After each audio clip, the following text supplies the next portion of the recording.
My name is Mike. I'm a grateful member of Alcoholics Anonymous. It's pretty hard for me to move through 34 years of life in 5 minutes, and so I'm going to move through it pretty quick. I was born in 1988. Both my parents were addicts and alcoholics. Um, we lived in like a Section 8 housing, big apartment unit with a bunch of other low-income families. My parents were always fighting. There was always a lot of worry about, there being enough money for rent or for food.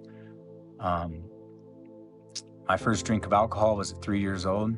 My grandpa would get off work and I would run to the fridge and grab him a beer and he'd give me a little sip off of it, so I grew up seeing all these things and I thought all these things were normal, and so I tried to practice all those principles in all my affairs, and become the best version of those things that I could because I thought it was normal, I thought that's who I was supposed to be, not realizing that, God had created me in his image and he'd already made me perfect and already called me his own. So I went through my youth not knowing those things. As you can tell, you probably can't tell by my pale skin that I'm Native American. So I grew up fighting a lot. I was always too white to be Native and too Native to be white, which got me in even more trouble in school, getting kicked out of school. I would bring cigarettes to school, alcohol to school, in middle school. My first time I did meth was 14 years old. It was with my dad. It was like our first real bonding experience. I got put on juvenile probation at 14 years old.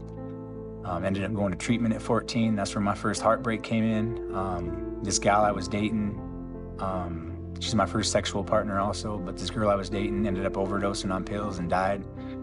So my addiction really spiraled out of control. When I was 17 years old, my best friend overdosed and died.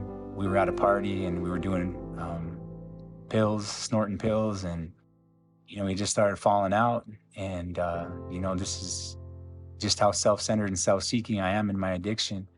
I took him into the bedroom and got him comfortable so he could go to sleep, and he never woke up. I was the last person to physically see him alive. I ended up absorbing his drug dealers, and by the time I was 18, within a year, I was in federal prison. I went to federal prison for 5 years on the West Coast, and it was a real culture shock for me. I was really scared, I was 18 years old, and I remember thinking, this is it. I'm not ever gonna do this again. I'm never gonna be in this position again. And I got out of prison, and life was pretty good. I became a certified welder. I ended up having 3 kids. I had it all. I had a career, I had a house, I had cars. I had it all.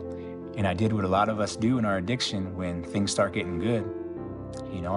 I let that lie that our addiction tells us that, we're different from other addicts and alcoholics and it's okay to have a drink, and so I told myself I could have a cold beer on a hot day, and I can't.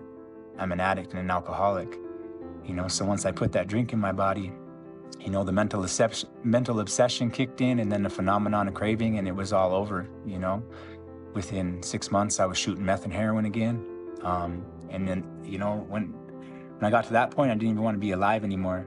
I had failed so many times in my life, I started to believe that I was a failure. I was homeless on the streets. I had nothing. I lost my entire family. I knew I needed help.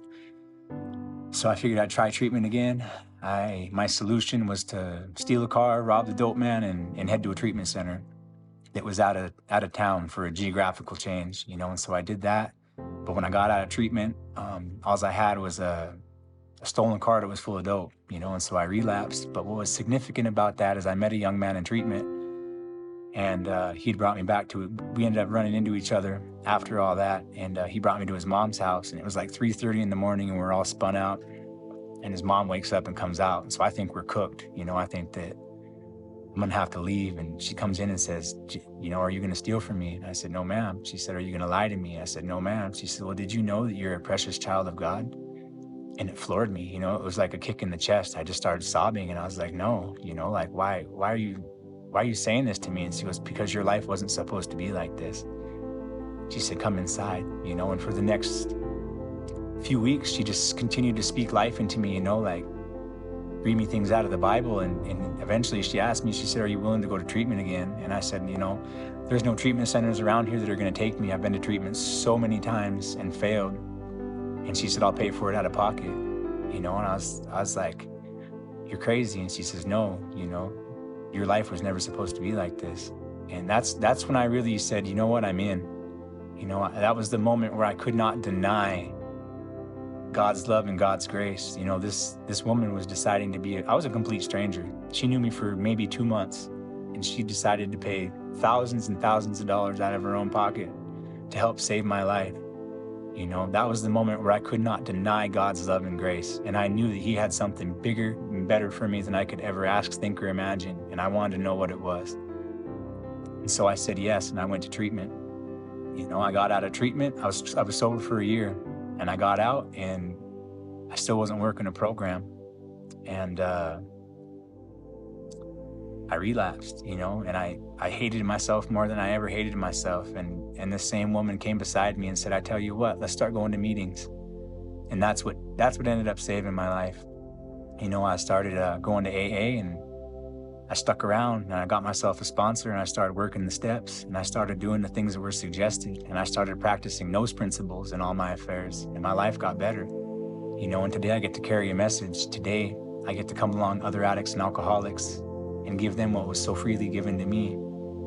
And that's what I love about Recovery Church. Alcoholics Anonymous says a God of our own understanding. And what I love about Recovery Church is it gives credit where credit's due. That God of our own understanding is God, and may you find him now. People need to know that Jesus laid down on the cross for them, and he bought every sin, every burden, every flaw, and he did that because he loved them. And Recovery Church gives me an avenue to come alongside people and say, "Hey, it's all right. God loves you. You're a precious child of God. I love you. It's going to be okay." I've been through some of those same things, and look at me now. It's a privilege to be a light in dark places. I'm grateful to be alive and sober today. Thanks.